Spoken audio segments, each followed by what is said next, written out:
Alright then guys, so I'm gonna be showcasing the deck list that I got top 8 at a PlayStation 5 case tournament over there in Card Haven. And I feel like I probably could have won the whole thing, but in top 8 I made a mistake, and Floowandereeze is one of those decks that could win any match or could lose any match with one single error, right? Like you forget to put back a bird or you forget to chain block something. So I made a crucial error, and I'm gonna explain what my mistake was. But I feel like I could have taken the whole thing, and I feel like this deck list is pretty solid, and I'm running some pretty interesting techs as well that a lot of Floowandereeze players don't use, and I'm gonna explain why I'm choosing to run those techs. So yeah, let's get started. So side deck, main deck, and extra deck. So I mean, of course, we're gonna be playing the one card starter, 3 Rubinas. You have to run 3 of them. 3 Eaglin, the second best opener in your hand. We're playing two toucans and 2 ostriches. I feel like opening this, like after you shifter your opponent, and then it comes back to you. If you have like ostrich in hand, you can like banish the shifter, and then like if you have like map plus ostrich, full combo, plus you get to, if you have another shifter in hand, you can shifter them again. As a matter of fact, on my top 8 opponent, I shifter him twice in one game, 2 or 3 times in one game. And then yeah, it was a pretty interesting match. But he was playing Fire King Snake Eyes. He's the one that ended up taking the whole event. But yeah, I mean, I feel like 2 and 2 is just the right numbers. Plus, the whole deck is gonna make sense once you get to it. So we're playing one Simorgh, Bird of Perfection. I believe this card overperformed this whole event. I remember one time my Snake Eye opponent, it was I believe it was like the 6th round. I lost a die roll. My opponent set up the whole board. I didn't shifter him or anything. I didn't even have any board breakers. But I opened this plus like a lot of engine, and I was like, I can break the board, honestly. Like I'm not gonna scoop. I'm just gonna break the board by chain blocking everything.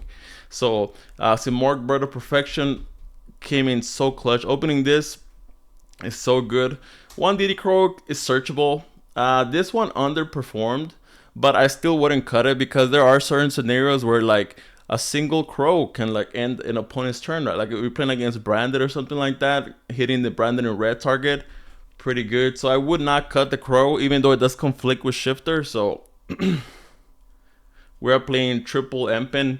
Empen was the MVP of the whole tourney, I believe, aside from Simorgh. Empen just single-handedly, like the Snake Eye deck struggles a lot. I remember before we got to top 8, I told one of the people that was there with me, I was like, as long as I don't face Snake Eye Fire King, I'm good. Unfortunately, I ended up facing Snake Eye Fire King because this alone, the pure Snake Eye deck struggles so much to out. The Fire King variant has an easier time because of, you know, all the Fire King cards, but the pure Snake Eyes, this just eats it for lunch basically. So we're playing one Ryza. I've seen people run 2, but you only really need 1 if you know how to use Ryza. The fact that you can use 1 tribute, or you can use your opponent's field as well, plus you're able to like recycle your shifters or your Harpy's Featherstorm. So Ryza is mandatory. Same as Apex Avian. A lot of people say I want to cut Apex Avian, but I don't think in simplified game states, or if you're playing against like a stun deck, you kind of want to end on this instead of Empen. So I like Apex Avian. The fact that you can reuse it with your trap card or anything like that, very good. And the card that everybody loves or hates is Shifter. Shifter is a menace to the meta, right? If you open this and your opponent doesn't have like a Call by the Grave, a lot of the times they just pass. So 1 Terraforming to search the field spell. 3 Swallow. I've seen people play 2 or 1 of these, and I'm like, what is wrong with you guys, dude? This card is literally another Advent, right? Being able to dodge Imperm, Veilers, and all that kind of stuff. Sure, it's not as good as it because if you don't have Shifter live, then it gets sent to the graveyard if you're sending from hand. But the fact that you're able to dump stuff, I mean, you're able to like escape like Imperm and Baylor is so clutch in this deck because those cards hurt a lot. So we're playing 3 Duality and 3 Pot of Prosperity for consistency reasons. So you have to run them. I am playing 2 unexplored wins. The second one actually came in so clutch. I remember one time I was going second and my opponent, I activated this and my opponent was forced to basically out it. And then I just searched the second one and then I was able to break his board. So nobody actually expects the second one. So let me drink some water, boys, because my throat is going dry, but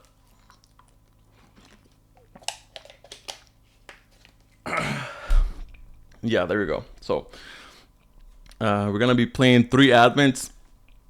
Have to play a mandatory 3 field spells, mandatory 1 of the Dreaming Town and 1 of the Rivalry. I did mention the mistake that I made in top 8. My opponent went first. I shifted him, so he passed. Then he came back to me, and I evenly him, and I was like, "Oh, I got this game in the bag." But turns out that he had Summon Limit face down. The only card he left on his field was Summon Limit, and I checked for Imperm. It wasn't Imperm because otherwise he would have Imperm my first bird, and then. Well, actually, thinking about it, I don't know if he would have imperm my first bird because he knew I was playing the 2 quick plays. So it was kind of tricky. I was like, is he waiting for me to make impen and then he's going to imperm it once he comes back to him? So it was kind of tricky in that scenario. So, but once it came back to then I shifted him again during his turn.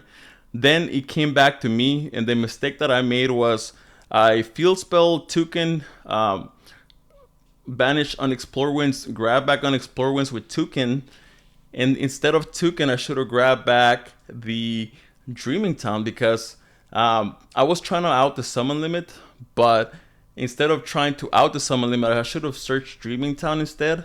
That way, during his turn, I could have get my additional summons, and still like put up a floodgate with M-Pen during his turn. So that mistake cost me the match basically, because that was game 2. That was game 2. I had won the first game, and then after that I break game 3. So you know, all the Floo players can understand. But that was it for the main deck. Now for the extra deck, I'm gonna go pretty fast because it doesn't really come in that clutch. So 1 Hida, 1 Linkuriboh, 1 Zeus, 1 Recital, 1 Promenade, 1 Assemble, 1 Fuko, 1 Downer, 1 Nightmare Phoenix, 1 Donner, 1 Dark, 1 Access Code, 1 Omen, 1 Celine, and 1 Almirage. So just the standard stuff.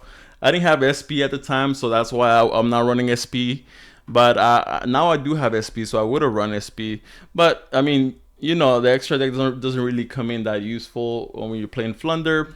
Now for the side deck, so we're playing 1 Harpies. You know, you can search it over Harpies Featherstorm and good against back row. We're playing 3 of the Gravekeeper's Inscription. This card pretty much won me the games whenever it resolved, because usually you side this in against like Snake Eye. I side this in against my Dark Roll opponent. So very, very good card because we don't really care about the graveyard. So 3 evenly match when we get to go second. Card's absolutely broken. A lot of decks don't put up Omni Negates, so you can kind of take advantage of that. And another card that's bannable, 3 Harpies Featherstorm. Like, why is this card still legal? I don't get it. We are playing the Dark Simorgh against back row decks. I believe this is in German. So the only reason why I have a German is because I got it. I think somebody gave it to me or traded it to me.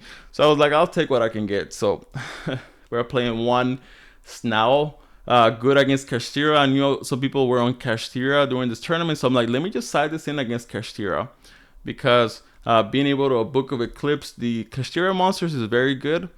Plus, this one gives you additional summons. And another card that a lot of Floo players don't play is Ultimate Offering. If you don't know what Ultimate Offering does, it says during your main phase, you can pay 1,000 life points. You can conduct up to 3 normal summons this turn, not 1. During your opponent's battle phase, you can pay 500 life points immediately after this effect resolves. Normal summon 1 monster. So you may be wondering, why are you playing this? Well, a couple of reasons why, and I'm gonna explain why. The first reason is it helps you play around evenly, right? A lot of people, when they play against Flunder, they bait the evenly. They say, "Hey, battle phase," and you kind of have to you have to play Dreaming Town so you can go into Apex Avian, because if it's a bluff, then at least you still have an Omni Negate. But if it's not a bluff, you lose a lot of your board, right? So, but with Ultimate Offering, you don't have to run that risk. You can just, during the battle phase, put up an Apex Avian, and now you're evenly proof. And if it was a bluff, now you still have Dreaming Town, right? So it's a very good thing. So, but the main reason also is because against stun decks or decks that you know is gonna go multiple turns, you want to play this like Runic Stun, Horror Stun, any kind of stun decks against Kashtira as well, because you're not gonna be playing Shifter or Gravekeeper's Inscription. So this is another card to side in against them. Gives you more Snowls, more Empins, more Apex Avians. So you play this against decks where Shifter is not live, or you know it's gonna take multiple turns, like against stun decks. So card came in clutch. I would recommend testing it out for yourself. But yeah, that was the deck rundown, guys. Hope you guys enjoyed, but I'll catch you on the next video.